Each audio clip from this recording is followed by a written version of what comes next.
Hello everyone, welcome to Axis classes. हम लोग पढ़ रहे थे, पिछले क्लास में क्या पढ़े थे? फंक्शन का डेफिनेशन देखे थे। फंक्शन होता क्या है, मैपिंग। वो सेट ए से सेट बी में हम लोग मैपिंग भी देखे थे कि कब फंक्शन होगा कब फंक्शन नहीं होगा। फिर उसके बाद क्या पढ़े थे? डोमेन। हाउ टू डोमेन होता क्या है, रेंज क्या होता है, कोडोमेन, ये इसका डेफिनेशन हम लोग देखे थे। फिर उसके बाद हम लोग क्या पढ़े थे?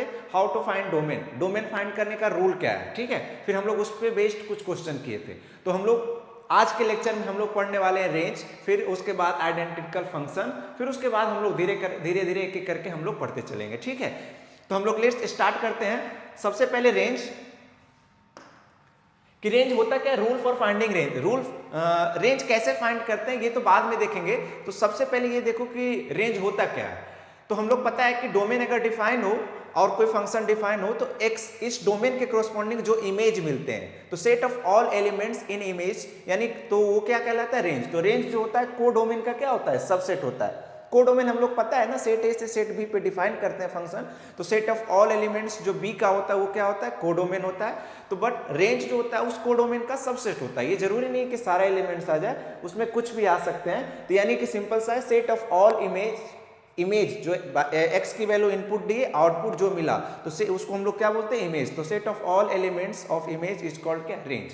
तो वो तो हम लोग जानते हैं। यानी सिंपल सा है कि हमें रेंज जब फाइंड करने को बोलेगा तो फंक्शन में क्या फाइंड करेंगे? बाई की वैल्यू फाइंड करेंगे, है ना। तो सब इसका रूल क्या है भाई? सिंपल सा है, दो मेथड होता है, एक नॉर्मल सा मेथड ये वाला, एक ग्राफिकल मेथड होता है, ठीक है। तो सबसे पहला क्या कहता है कि हम लोग जब रेंज फाइंड करेंगे ना, तो गिवन फंक्शन रहेगा F X equal to something X के टर्म्स में। हमें क्या करना होता है? एक्स को बाई के टर्म्स में लिखना है। यानी कि इस तरह से हम लोग कैलकुलेट करेंगे कि हमें सिंप्लीफाई करके लास्ट में आ जाए X as the function of Y. अगर हम एक्स को बाई के टर्म्स में लिख दिए, फिर हम लोग बाई जैसे ही हम एक्स को बाई के टर्म्स में लिखे, फिर वहां से आसान हो जाता है रेंज फाइंड करना। कैसे? तो जैसे हम Y equal to F X रहता है तो एक्स को डिफाइन करते हैं ना डोमेन निकालने के लिए, सेम उसी तरह से एक्स को बाई के टर्म्स में जब लिखेंगे तो हम लोग बाई को डिफाइन करेंगे। तो बाई को जो डिफाइन करके बाई की वैल्यू आएगी वो हमारा क्या कहलाएगा? रेंज कहलाएगा, ठीक है। और दूसरा होता है ग्राफिकल मेथड। हम अगर मान लो कुछ जिसका ग्राफ ड्रॉ करना आता है, तो सिंपल सा है कि देख लेंगे कि ग्राफ हमारा कहाँ से कहाँ वेरी कर रहा है, मिनिमम से मैक्सिमम कहाँ जा रहा है, सबसे कम किस एक्स के कोरस्पॉन्डिंग दे रहा है और सबसे ज़्यादा सबसे बड़ा वैल्यू कहाँ दे रहा है। तो वो मिनिमम टू मैक्सिमम क्या हो जाता है? रेंज हो जाता है।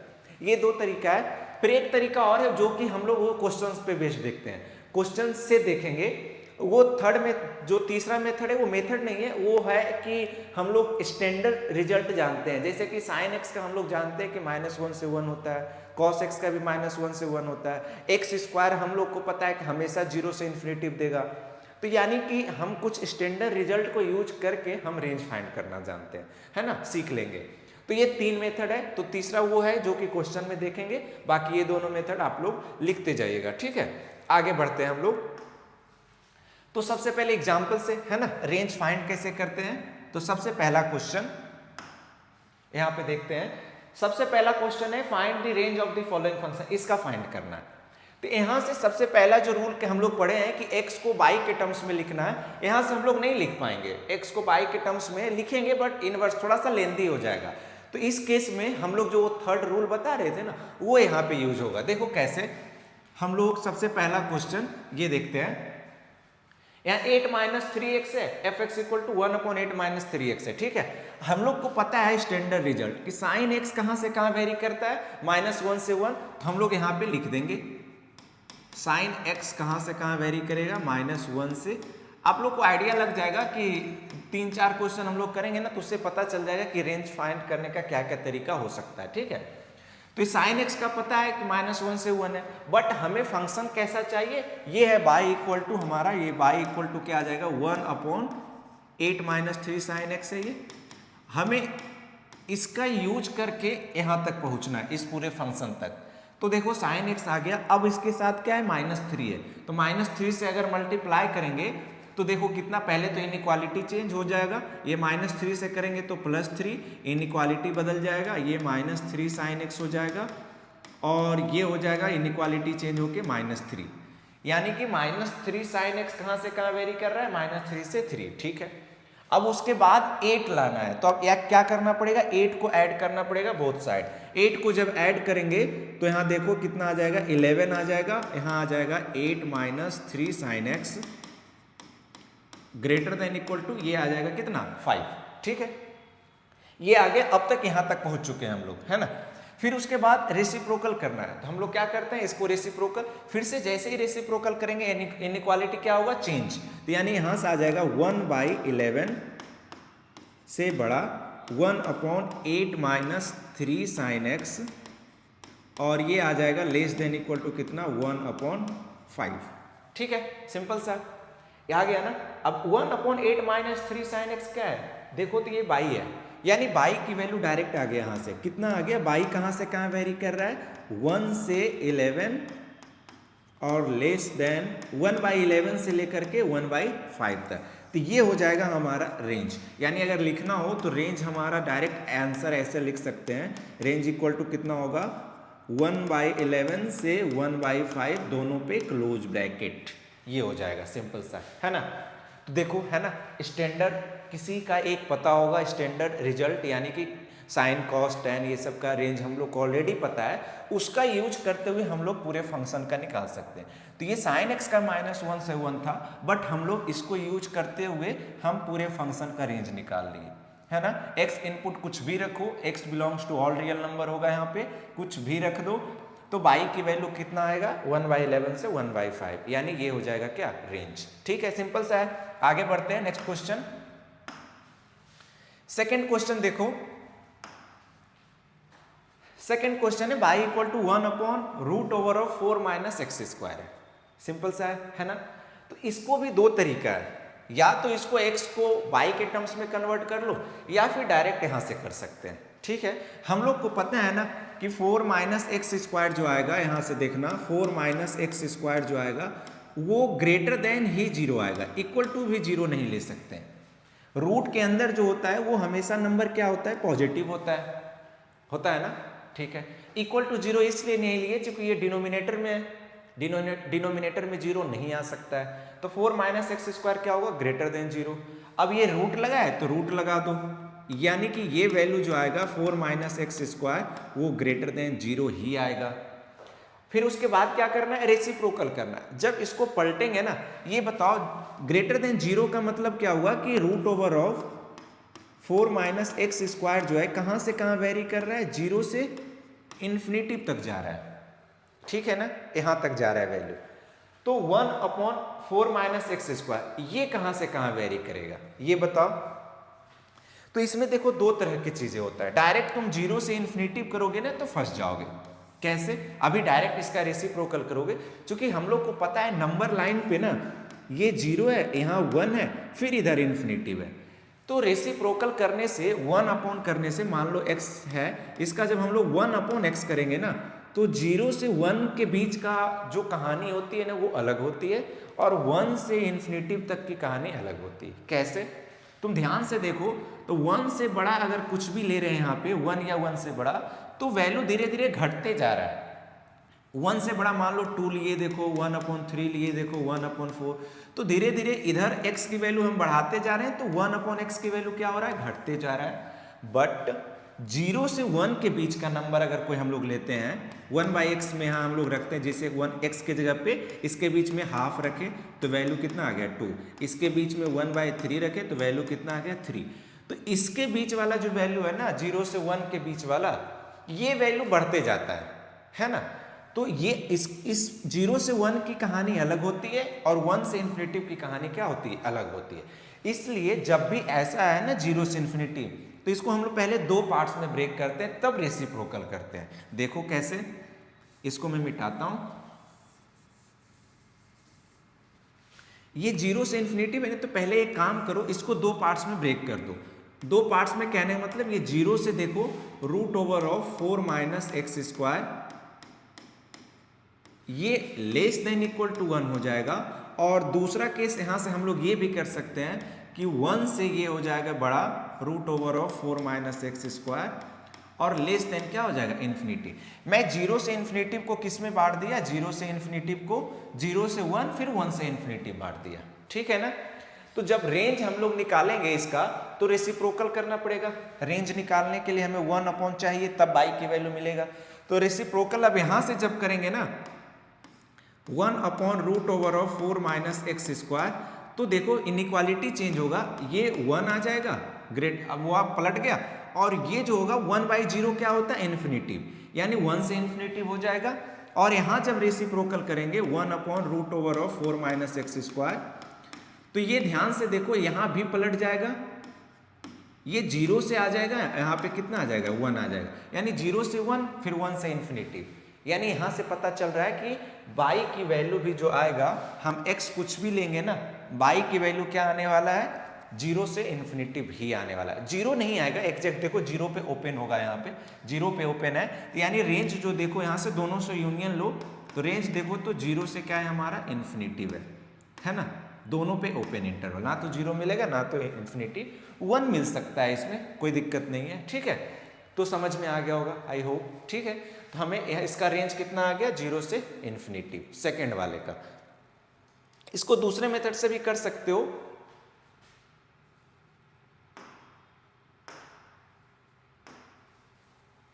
इसको दूसरे मेथड से भी कर सकते हो। इसको x के टर्म्स में इधर ले जाओ, बाई को इधर ले आओ, बोथ साइड स्क्वायर करो, x को बाई के टर्म्स में भी लिखो, बाई को डिफाइन कर दो, वहां से भी आ जाएगा। मैं उसको भी एक कर ही देता हूं, नहीं ये क्वेश्चन है उस मेथड से तो इसी को करते हैं, इस पे टाइम वेस्ट नहीं करते है ना। थर्ड क्वेश्चन पे आते हैं। इसका रेंज अगर फाइंड करना हो तो इसमें हम लोग कोई स्टैंडर्ड रिजल्ट नहीं फाइंड कर पा रहे हैं। एक्स स्क्वायर है -3x + 2 है, स्टैंडर्ड रिजल्ट नहीं है ना, हम लोग किसी एक को डिफाइन नहीं कर सकते। तो इस केस में हम लोग फाइंड जो करते हैं रेंज, वो उसको देखो कैसे करेंगे, बाई इक्वल टू यहाँ से लिखेंगे x² -3x + 2 और ये डिवाइडेड बाई x² -4x और +3।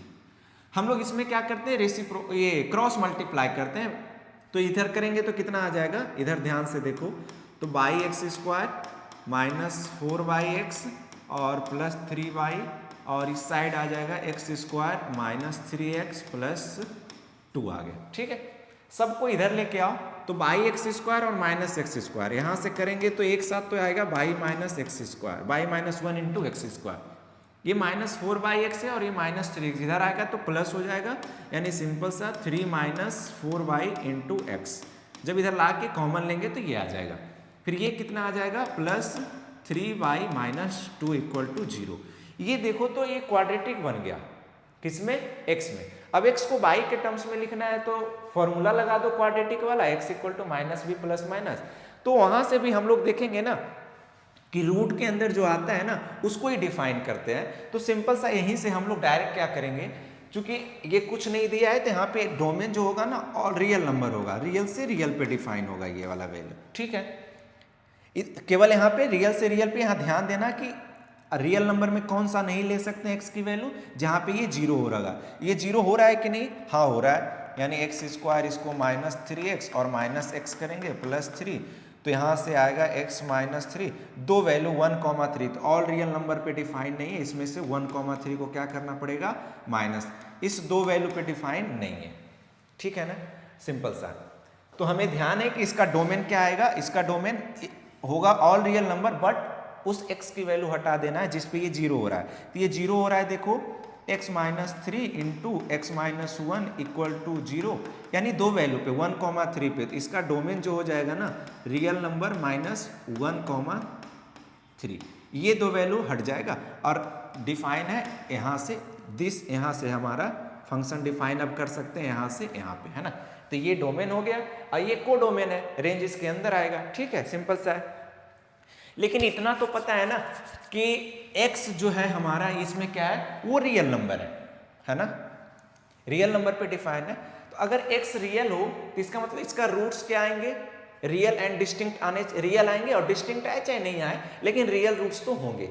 इक्वल आए तब भी रियल रूट्स, डिस्टिंक्ट आए तब भी रियल रूट्स, यानी सिंपल सा है कि x अगर रियल नंबर है तो पक्का है कि इसके रियल रूट्स होंगे।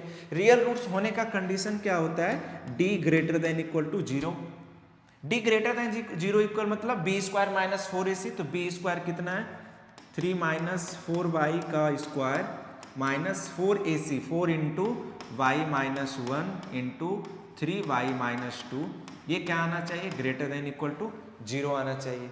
देखो यहाँ से कैलकुलेट करेंगे, सिंप्लीफाई करो तो 9 प्लस 16y² माइनस, अब ये इनइक्वालिटी है, इनइक्वालिटी सॉल्व करने आना चाहिए।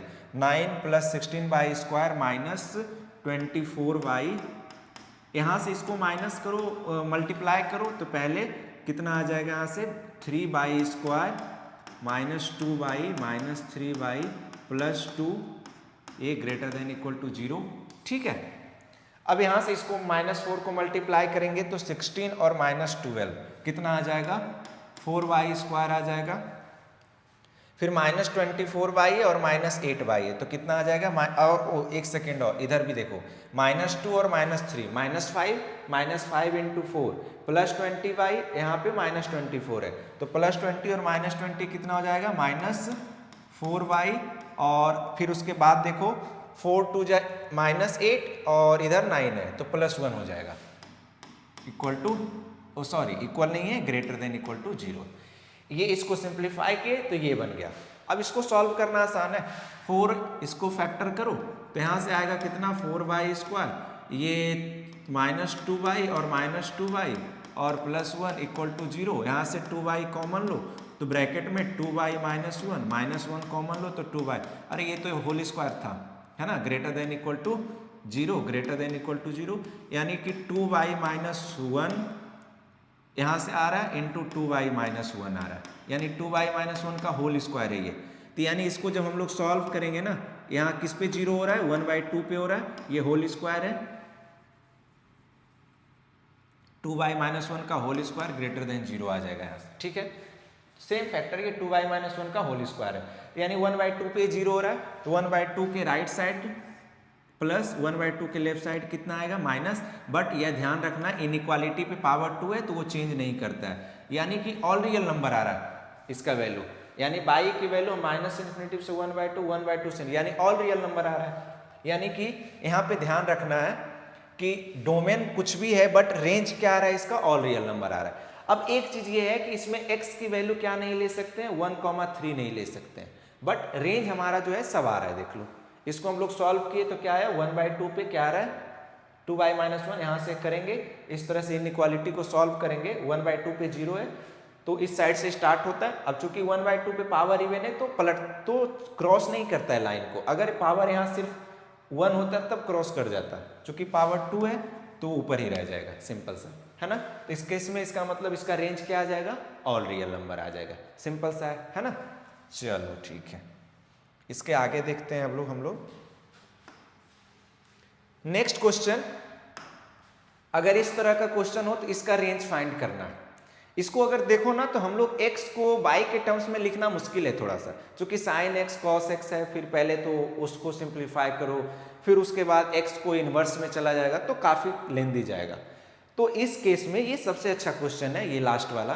तो इस केस में हम लोग क्या करते हैं ना, पहले हम लोग स्टैंडर्ड रिजल्ट पता है कि साइन का -1 से 1, कॉस का -1 से 1, हम लोग इसको ट्राई करते हैं कि ये वाला जो है ना हमारा, ये साइन माइनस कॉस एक्स, इसको सिंगल में कन्वर्ट कर दें किसी एक ट्रिग्नोमेट्री में।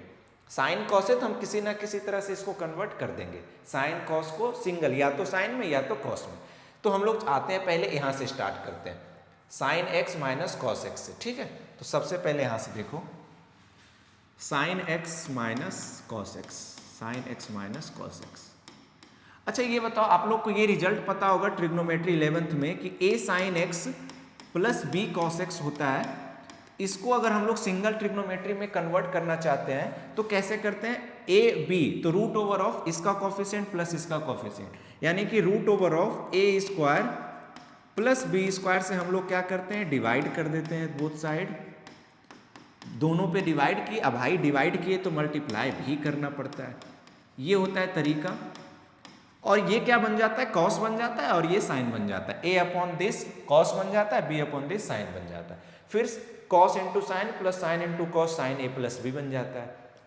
यानी सिंपल सा है कि कन्वर्ट कर सकते हैं सिंगल में, तो रूट यही रूल होता है। तो यहाँ पे देखो a की वैल्यू कितना है 1 है और b की वैल्यू कितना है -1 है, ठीक है। तो यहाँ पे कैसे करेंगे, ध्यान से देखना, यहाँ पे रूट ओवर ऑफ 1 है, यहाँ पे -1 है, तो रूट ओवर ऑफ 1 का स्क्वायर कितना 1 प्लस यहाँ -1 का भी कितना 1, यानी √2 से डिवाइड करना है और √2 से मल्टीप्लाई करना है। तो 1/√2 इधर किया, फिर इधर भी कर दिया 1/√2। अब अपने मन से किए भाई तो √2 मल्टीप्लाई भी करना पड़ेगा। ठीक है, ये आ गया। तो पहले कन्वर्ट कर ले। अब देखो 1/√2 देता है cos π/4, है ना, तो यहां से हो जाएगा देखना sin x इंटू cos π/4 और माइनस 1/√2 sin π/4 देता है, तो यहां से हो जाएगा cos x इंटू sin π/4। ठीक है, sin π/4 ये हो गया, इंटू √2 तो इधर है ही ऑलरेडी, तो यानी कि √2 इंटू ये देखो sin a into cos B minus cos A into sine B, किसका फॉर्मूला होता है साइन ए माइनस बी का, यानी कि सिंपल सा देखो तो ये साइन ऑफ x माइनस π/4 का फॉर्मूला है, साइन ए माइनस बी का, तो √2 टाइम्स ऑफ दिस, यानी कि हम लोग ये जो था ये function sine x minus cos X को हम लोग किस में कन्वर्ट कर दिए, सिंगल फंक्शन में, इसमें आ गया। यानी कि अब ये जो हमारा है sine x minus cos x वो क्या हो गया √2 into sine of x minus π/4। ये पहले ये काम होता है कन्वर्ट करना। अब जब कन्वर्ट कर लिए ना, अब इसको ऊपर वाले को मिटा देता हूं मैं।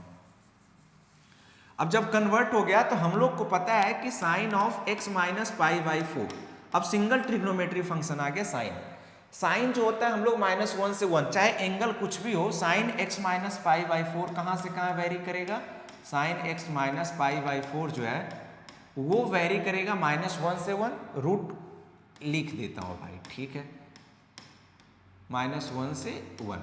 अब √2 से क्या करना है, मल्टीप्लाई करना है, तो कर दो, तो ये आ गया -√2 से बड़ा, ये आ जाएगा √2 साइन ऑफ x माइनस π/4 और लेस देन इक्वल टू कितना √2। यानी कि सिंपल सा देखो तो हम लोग sine x minus cos X को ही लिखे हैं, क्या ये लिखे हैं, यानी कि हमारा sine x minus cos X कहाँ से कहाँ वेरी कर रहा है, sine x minus cos X जो है वो कहाँ से कहाँ वेरी कर रहा है, तो -√2 से √2 वेरी कर रहा है। ठीक है, यहाँ तक तो पहुँच गए।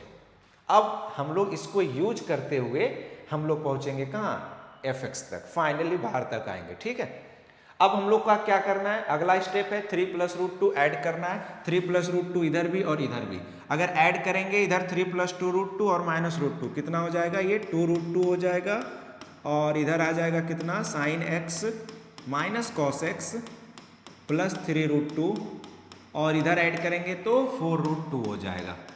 ठीक है यहाँ तक, ठीक है। फिर उसके बाद क्या करना है, √2 से डिवाइड करना है, √2 से डिवाइड कर दो, चूंकि √2 पॉजिटिव नंबर, इनइक्वालिटी सेम रहेगा। √2 से डिवाइड करेंगे तो ये आ जाएगा 2 से बड़ा, ये आ जाएगा sine x minus cos x और प्लस 3√2 और लेस देन इक्वल टू 4, यहाँ हम लोग डिवाइड किए थे किससे, √2 से। यानी कि हमारा ये फंक्शन जो है कहाँ से कहाँ वेरी कर रहा है, 2 से 4। ये अंदर वाला जो है ये कहाँ से कहाँ वेरी कर रहा है, पूरा 2 से 4 तक जा रहा है। अब चूंकि बाहर क्या है log 2, तो log 2 लेना पड़ेगा तीनों में, इसमें भी और इसमें भी।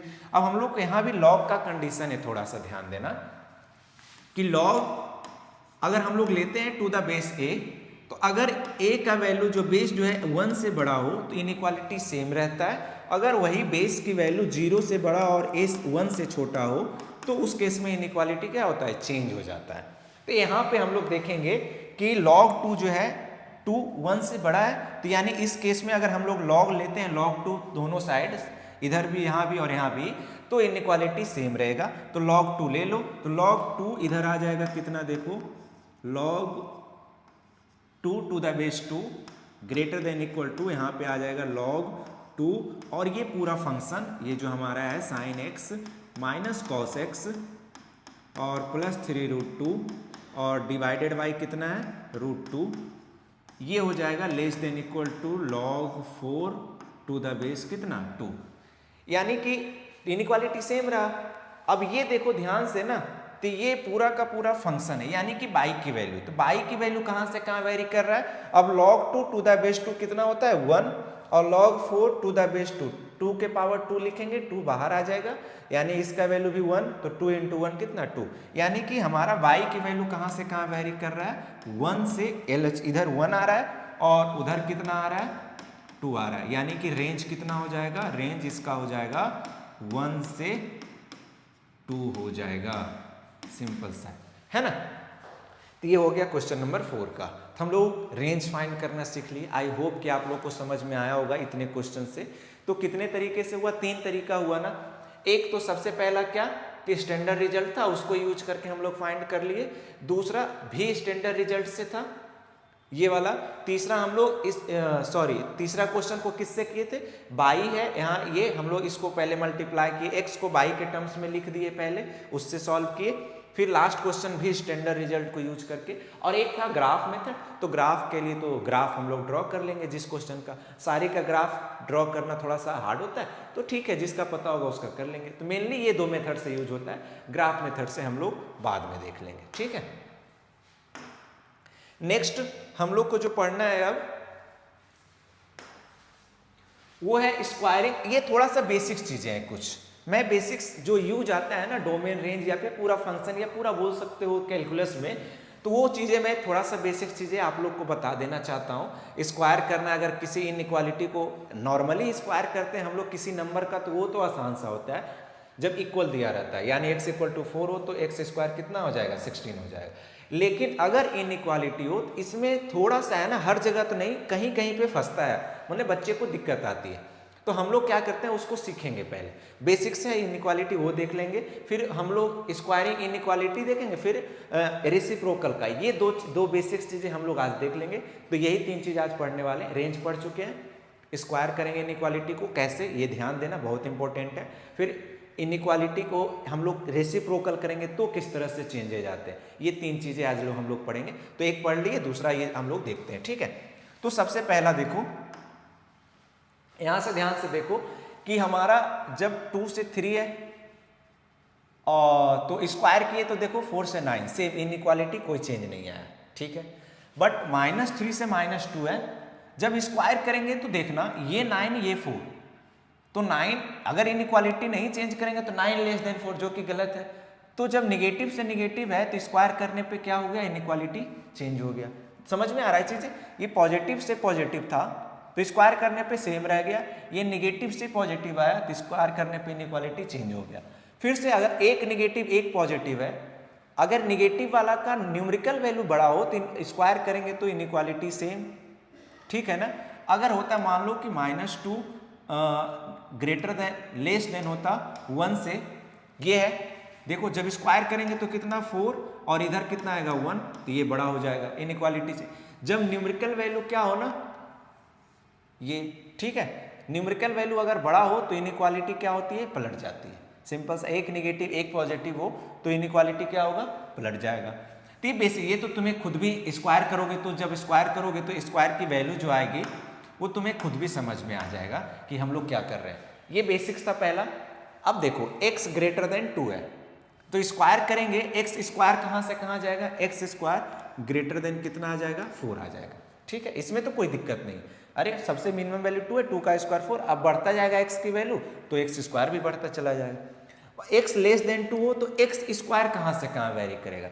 इसमें ध्यान देना कि x < 2 है, इसका मतलब कहाँ से कहाँ जा रहा है, -∞ से 2 आ रहा है। लेकिन जब स्क्वायर करेंगे ना, जब स्क्वायर करेंगे तो हम लोग को पता है कि स्क्वायर नंबर जो होता है वो मिनिमम कितना दे सकता है, 0 दे सकता है, और कहाँ तक ये आ सकता है, लेस देन कितना आ सकता है, 4 आ सकता है। तो इस केस में x स्क्वायर डायरेक्ट हम लोग नहीं लिख सकते हैं ऐसे, x लेस स्क्वायर इतना 4 नहीं लिख सकते हैं। इसमें हम लोग को लगाना पड़ेगा कि x स्क्वायर जो होगा वो 0 से बड़ा होगा और लेस देन 4 होगा। समझ में आया, अगर इक्वल है तो यहाँ पे लेस देन, अगर इक्वल नहीं है तो इक्वल यहाँ भी नहीं लगेगा। सिंपल सा है, समझ में आया। x स्क्वायर 0 पे आके रुक जाएगा।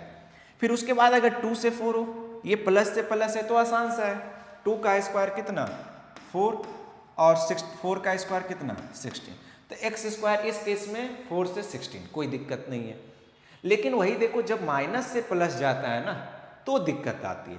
तुम अगर अभी नॉर्मली तुमसे पूछा जाए तो तुम क्या बताओगे, x स्क्वायर इस केस में सर क्या हो जाएगा 4 से 16, बट हम लोग ध्यान दें, अगर ध्यान से देखें तो अगर ये -2 है और ये 4 है तो बीच में 0 भी आता है। तो ये इसका स्क्वायर की वो तो इधर पलट गया, इधर शिफ्ट हो गया, बट जीरो का स्क्वायर क्या होता है, जीरो होता है। यानी माइनस से प्लस जब जाते हैं तो बीच में एक जीरो आता है, तो जीरो का स्क्वायर क्या होगा, जीरो। तो मिनिमम सबसे वही देगा, स्क्वायर की वैल्यू मिनिमम कितना आ जाएगा यहाँ पे, जीरो। और मैक्सिमम 2 का स्क्वायर 4 है या 4 का स्क्वायर 16, तो मैक्सिमम दोनों में से कौन दे रहा है, 16। तो यहाँ पे क्या हो जाएगा, इनइक्वालिटी नहीं लगाया है तो बस ऐसे लिख दो, लेस देन 16। तो ध्यान यही देना होता है, यही बच्चे फंसते हैं। निगेटिव से जब पॉजिटिव जाए ना तो इतना ध्यान रखना कि बीच में जीरो भी आता है, तो स्क्वायर करने पे मिनिमम जीरो देगा। चूंकि निगेटिव वाले को तो पॉजिटिव बनाया तो वो देखो उधर शिफ्ट हो गया, इधर वाले निगेटिव को उसको जब स्क्वायर किए तो इधर शिफ्ट हो गया इसमें, लेकिन जीरो वहीं पे रह गया ना, तो जीरो का मिनिमम हो जाएगा, है ना।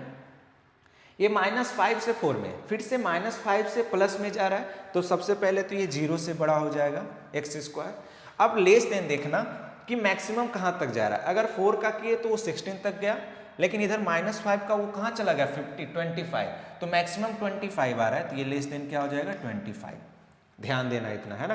फिर माइनस से प्लस है तो इसमें कोई दिक्कत नहीं है, माइनस से माइनस में है ना, माइनस से माइनस में जब स्क्वायर करेंगे तो मिनिमम कितना मिलेगा, 4, और मैक्सिमम कितना मिलेगा, 9। इसमें जीरो क्यों नहीं गया, क्योंकि -3 -2, इधर -3 और -2 है। जब स्क्वायर करेंगे तो ये चीज़ इधर पॉजिटिव में शिफ्ट हो जाएगा, किधर 4 से 9 में शिफ्ट, ये चीज़ हो जाएगा शिफ्ट इसमें। बीच में जीरो आया नहीं जो कि मिनिमम एज दे सके, तो आसान सा है ना, माइनस से माइनस वाले में स्क्वायर करने पे 4 से 9 इनइक्वालिटी पलट गया, सिंपल सा है ना। तो ये बेसिक्स जो है आप लोग ध्यान से देखिएगा, बेसिक्स चीज़ें हैं। नेक्स्ट हम लोग देखते हैं, नेक्स्ट है लॉज ऑफ रेसिप्रोकल। इस केस में लॉज मतलब एग्जाम्पल से ही समझते हैं कि रेसिप्रोकल करने पे क्या चेंजेज आते हैं, ठीक है। सबसे पहला एग्जाम्पल देखते हैं, यहाँ पे बता रहा है कि x क्या है, ग्रेटर देन 3 है, तो 1/x जब करेंगे ना तो सिंपल सा x ग्रेटर देन 3 है, तो 3 के बाद वाले नंबर का जब रेसिप्रोकल लेंगे ना तो सिंपल सा x ग्रेटर देन 3 का मतलब क्या हो गया कि 3 से x बड़ा है और लेस देन इन्फिनिटिव है। जब रेसिप्रोकल करेंगे 1/x तो इनइक्वालिटी पलट जाएगा, 1/3 हो जाएगा, और ये 1/इन्फिनिटिव कितना हो जाएगा, 0। यानी कि इधर से जो 3 से इन्फिनिटिव वाला है वो किधर शिफ्ट हो जाएगा, 0 से 1/3 के बीच में ये वाला नंबर शिफ्ट हो जाएगा। तो यानी 1/x जो है वो कहाँ से कहाँ बिलोंग करेगा, वो बिलोंग करेगा 0 से 1/3 के बीच में। तो इसमें तो कोई दिक्कत नहीं है, डायरेक्ट पलट दिए, ठीक है ना, सिंपल सा है। अब उसके बाद आ जाओ, उसके बाद ये देखना ध्यान से इस तरह से रेसिप्रोकल सेकंड वाले में देखेंगे हम लोग। अगर सेकंड वाला क्वेश्चन अगर देखें, x लेस देन क्या है, -2, x की वैल्यू -2 से छोटा है तो कहां तक जाएगा, माइनस इन्फिनिटिव तक जाएगा, ठीक है। जब 1/x करेंगे तो इनइक्वालिटी चेंज, इनइक्वालिटी पलट जाएगा, है ना, सिंपल सा है। तो यहां से क्या आ जाएगा, -12, और 1/-इन्फिनिटिव कितना हो जाएगा, 0। यानी कि 1/x कहाँ से कहाँ बिलोंग किया, तो भाई -12 से 0 में बिलोंग किया, दोनों पे ओपन इंटरवल, ठीक है, ओके। नेक्स्ट समझते जाना, ये सेकंड वाला आसान था, पहला दूसरा थर्ड वाला। अब x कहाँ से कहाँ बिलोंग कर रहा है, -1 से 3 है, x की वैल्यू जो है -1 से 3 है। अगर नॉर्मली तुम ऐसे ही रेसिप्रोकल करोगे ना, जैसे इस दोनों को किए, तो तुम्हारा देखो गलत आएगा, तुम्हारा आंसर क्या आएगा, तुम्हारा आएगा इस तरह से 1/x ग्रेटर देन आ जाएगा 1/3, और यहाँ से आ जाएगा -1/1 कितना, माइनस, यहाँ ये बता रहा है कि 1/x जो है बिलोंग कर रहा है कहाँ से, 1/3 से बड़ा और -1 से छोटा। ऐसा हो सकता है कभी, कौन सा ऐसा नंबर है जो 1/3 से बड़ा हो और -1 से छोटा हो, ऐसा कोई नंबर नहीं है। अरे खुद सोचो ना, ये x पॉजिटिव है, इससे बड़ा लेंगे तो पॉजिटिव ही आएगा, पॉजिटिव नंबर कभी -1 से छोटा हो सकता है, नहीं। तो यानी ये मेथड क्या है, गलत है। तो इस केस में हम लोग ध्यान देते हैं, फिर से वही चीज़ हमेशा ध्यान रखते हैं कि जब भी नेगेटिव से पॉजिटिव जाता है तो बीच में 0 है डिस्टर्ब करने के लिए, है ना। तो इस केस में हम लोग दो तरह से करेंगे, बांटेंगे, एक -1 से बड़ा x लेस देन 0, चूंकि 0 इंक्लूड नहीं किया तो ओपन इंटरवल, और फिर एक क्या हो जाएगा 0 से बड़ा x, और एक साथ 0 से बड़ा x और लेस देन किससे, 3। तो हम लोग देखो इस -1 से 3 को अलग अलग बांट दिए दो पार्ट्स में, -1 से 0, फिर 0 से 3, 3 पे ओपन है मतलब 3 इंक्लूड नहीं किया मैंने। अब इसमें जब रेसिप्रोकल करेंगे ना तो अब देखना ये 0 से पहले है, 0 से छोटा का मतलब x निगेटिव है, 1/0 माइनस क्या होता है, -इन्फिनिटिव होता है। तो जब रेसिप्रोकल करेंगे ना तो ये आ जाएगा कितना, जब रेसिप्रोकल करेंगे इसका 1/x तो ये आएगा -इन्फिनिटिव से बड़ा माइनस इन्फिनिटिव से बड़ा और लेस देन कितना आ जाएगा, -1 आ जाएगा। ठीक है, ये वाला वैल्यू हो जाएगा, सिंपल सा है। ये समझ में आ रहा है चीज़ें? ठीक है, ये यानी कि ये वैल्यू कितना हो जाएगा, -1 से इन्फिनिटिव। ठीक है, फिर उसके बाद ये 0 से 3 में देखना, 0 से 3 का भी इसमें भी चीज़ें पलटती है। क्या होता है देखो कि 0 से 1 वाला तो वैल्यू सीधे उधर शिफ्ट हो जाएगा, फिर ये लेस देन 3 है, जब 1/x इसमें करेंगे तो ये क्या हो जाएगा, 1/3 से बड़ा हो जाएगा और लेस देन किससे हो जाएगा, इन्फिनिटी हो जाएगा। सिंपल सा है ना। देखो ये कैसे हुआ, देखो 0 से 3 है ना, 0 से 3, तो पहले 0 से 1 जो है, ये 0 से 1 वाला वैल्यू जो हो गया ना, वो शिफ्ट कर जाएगा 1 से इधर शिफ्ट कर जाएगा। अब बाकी 1 से 3 वाला जो वैल्यू है वो शिफ्ट कर जाएगा इसे 1 से 0 से 3 के बीच में शिफ्ट कर जाएगा, है ना, ये वाला वैल्यू 1। ये 0 से 1 वाला कहाँ किया, इधर किया शिफ्ट, और 1 से 3 वाला किधर किया शिफ्ट, इधर किया शिफ्ट। तो यानी वैल्यू कितना आ जाएगा, 1 से 3 वाला 1, अब जैसे कि मान लो 1.2 है वो, अच्छा इसमें सॉरी 1/3 से 1 के बीच में शिफ्ट कर जाए, तो इसलिए वैल्यू सिंपल सा पूरा का पूरा हो जाएगा 1/3 से इन्फिनिटी। तो इस केस में आसान है। यहाँ पे दिक्कत, यहाँ प्लस प्लस हो तो कोई दिक्कत नहीं, आसान है, रेसिप्रोकल करेंगे पलट जाएगा, है ना। लेकिन माइनस से जब प्लस जाता है ना, तो उस केस में थोड़ा सा दिक्कत आता है। ये माइनस से प्लस, तो पहले -1 से 0 वाला, यहाँ देखो -1 से 0, ये बहुत छोटा छोटा नंबर, जब रेसिप्रोकल करेंगे तो ये नंबर इधर पलट जाएगा, यानी कि माइनस इन्फिनिटिव से -1 हो जाएगा। फिर 0 के बाद वाला का अलग केस होता है, 0 के बाद वाला सब किधर शिफ्ट हो जाता है, उस साइड शिफ्ट हो जाएगा। अगर 0 से 1 का है तो 1 से इधर शिफ्ट हो जाएगा, 1 से 3 वाला 1 से इधर शिफ्ट हो जाएगा 1/3 में, यानी कि पूरा का पूरा 1/x कहाँ से कहाँ बिलोंग करेगा, 1/x जो है बिलोंग करेगा माइनस इन्फिनिटिव से -1 यूनियन 1/3 से इन्फिनिटिव। ठीक है, आसान सा है। तो ये 3 तरह का है। ये लास्ट वाला क्वेश्चन जो है ये देखना, ये भी समझ में आ जाएगा कि यहाँ नोट कर रहा है कि अगर x बिलोंग कर रहा है ऑल रियल नंबर से, डोमेन हमारा है x जो है हमारा ऑल रियल नंबर एक्सेप्ट 0, यानी सिर्फ 0 नहीं है, यहाँ जो वैल्यू 0 इसको नहीं लेना है, इस पर ओपन लगा दो, बाकी सारा वैल्यू ले रहे हैं, तो 1/x भी जो बिलोंग करेगा ना, वो उसका भी होगा ऑल रियल नंबर एक्सेप्ट 0 होगा। कैसे देखो, 0 के जस्ट बाद रखेंगे ना, वो शिफ्ट हो जाएगा 1/0 प्लस रखेंगे तो ये शिफ्ट होगा इन्फिनिटिव पे, 0 से जस्ट पहले रखेंगे तो वो हो जाएगा माइनस इन्फिनिटिव पे, और 1/एग्जैक्ट 0 डिफाइन नहीं है, तो यानी कि बाई की वैल्यू इस पे नहीं मिलेगा, बट माइनस इन्फिनिटिव से प्लस इन्फिनिटिव मिल जाएगा। तो यानी रेंज और डोमेन, अगर डोमेन हमारा डिफाइन हो ऑल रियल नंबर एक्सेप्ट 0, तो रेंज भी जो होगा यानी कि 1/x की वैल्यू भी जो होगा वो ऑल रियल नंबर एक्सेप्ट 0 हो जाएगा। तो हम लोग रेंज सीख लिए, फिर हम लोग इनइक्वालिटी को स्क्वायर कैसे करते हैं, बेसिक्स था लेकिन इंपॉर्टेंट है, वो भी सीख लिए। फिर इनइक्वालिटी का जब रेसिप्रोकल लेते हैं उसमें भी देखो अलग अलग केस आता है ना, आसान नहीं है इतना, तो ये बेसिक से इससे छोटी छोटी चीज़ें गलती होती है। हम लोग ये 3 चीज़ सीख लिए, है ना। ठीक है, आज के लिए इतना ही पढ़ेंगे। नेक्स्ट क्लास में हम लोग पढ़ेंगे आइडेंटिकल फंक्शन और piecewise function. Piecewise function बोले तो मॉडुलस फंक्शन, फिर उसके बाद greatest integer function, fractional part function, signum function, ये सब हम लोग फंक्शन देखेंगे। ठीक है, थैंक यू।